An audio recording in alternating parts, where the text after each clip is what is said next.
ഞാൻ ഈ വീഡിയോയിലൂടെ പറയാൻ ഉദ്ദേശിക്കുന്നത് ഈ ഇരിക്കുന്ന മുട്ടകളെല്ലാം നമ്മുടെ കൊത്തുമുട്ടകളാണ്. നമ്മൾ അട വെക്കാൻ വേണ്ടി എടുക്കുന്ന മുട്ടകളാണിത്.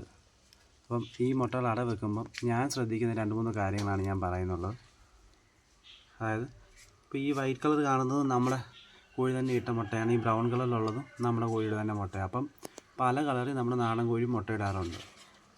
അപ്പം നമ്മൾ ശ്രദ്ധിക്കുന്ന മെയിൻ കാര്യം എന്താണെന്ന് ചോദിച്ചു കഴിഞ്ഞാൽ, ഒന്നാമത് ഷേപ്പ് നമ്മൾ ശ്രദ്ധിക്കണം.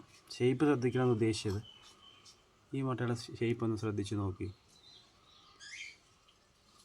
ഒരു ഷേപ്പ്ലെസ് ആയിട്ടുള്ള മുട്ടയാണ്. ഇനിയുണ്ട് ഇതും അതേപോലെ തന്നെയാണ്. അധികം നീണ്ടുള്ള ഒരു സൈസ് ഷേപ്പിലാണ് അത് വരുന്നത്. ഇത് 2.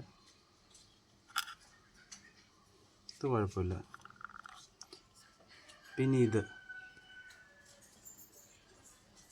പെട്ടെന്ന് കണ്ടാൽ കുഴപ്പമില്ലെന്ന് തോന്നുന്നു. എന്നാൽ ഇതൊരു വല്ലാത്ത ഷേപ്പ്, ഇവിടെ ഒരു വല്ലാതിരിക്കുന്ന രീതിയിൽ. അപ്പം ബാക്കിയുള്ള ഇത്രയും മുട്ട നമ്മൾ എടുക്കുമ്പോൾ ഇതിനകത്ത് നിന്ന് നമുക്ക് പിന്നെ സെലക്ട് ചെയ്യാനുണ്ട്. ഇപ്പോൾ സെലക്ട് ചെയ്യാനുള്ളത് ഉദ്ദേശിച്ചത് ഇത്രയും മുട്ട എന്നാൽ ഇതും തീരെ ചെറിയ മുട്ട. ചിലപ്പം വിരിയാതിരിക്കുമെന്നല്ല, വിരിയാൻ തന്നെയാണ് ചാൻസ്. പക്ഷേ മറ്റേ മുട്ടകളെ അപേക്ഷിച്ച് നോക്കുമ്പോൾ ഇതൊക്കെ തീരെ ചെറിയതാണ്. അപ്പോൾ ചെറിയ കുഞ്ഞുങ്ങളായിരിക്കും വരുന്നത്, വിരിഞ്ഞിറങ്ങാനുള്ള ചാൻസ്. പിന്നെ വേറെ രീതി ആൾക്കാർ ഞാൻ യൂട്യൂബിലൊക്കെ വീഡിയോസ് കണ്ടിട്ടുണ്ട്. അതായത് ഇങ്ങനെ ഈ ഷാർപ്പായിട്ടിരിക്കുന്നത് മെയിലായിരിക്കും, പൂവനായിരിക്കും. ഈ ഇവിടെ റൗണ്ടായിട്ടിരിക്കുന്ന ഫീമെയിലായിരിക്കും. അതെനിക്ക് അറിഞ്ഞുകൂടാ. കാര്യം ഞങ്ങൾ വെച്ചപ്പോൾ എല്ലാം ഇതേ മുട്ട എടുത്ത് വെച്ചപ്പോൾ തന്നെ ഇഷ്ടംപോലെ പൂവൻ കുഞ്ഞ് നമുക്ക് കിട്ടിയിട്ടുണ്ട്. അപ്പോൾ അതിനകത്ത് എത്രത്തോളം കാര്യമുണ്ടെന്ന് എനിക്ക് അറിഞ്ഞുകൂടാ. നമ്മളെ സംബന്ധിച്ച് നോക്കുമ്പോൾ അതിന് വലിയ കാര്യമില്ല. ഈ മുട്ടയായാലും വെക്കാൻ കൊള്ളുന്ന മുട്ടയല്ല, ഒരു വല്ലാത്ത ഷേപ്പാണ് ഇതും കാര്യമില്ല. അപ്പം ബാക്കിയുള്ള മുട്ടകളെ നമ്മളിപ്പോൾ ഇതും മാറ്റേണ്ടി വരും. ഇതും തീരെ ചെറുതാണ്, ഇതും മാറ്റും. അപ്പം അത്രയും നമ്മൾ ഷേപ്പുള്ള മുട്ടകൾ മാത്രം. ഇപ്പം നമ്മൾ അത്രയും മുട്ട എടുത്തത് 5 എണ്ണം ഇവിടെ, 6 എണ്ണം നമ്മൾ അവിടെ വെക്കാൻ കൊള്ളാൻ നമ്മുടെ വീട്ടിലെ ആവശ്യത്തിനും എടുത്തു.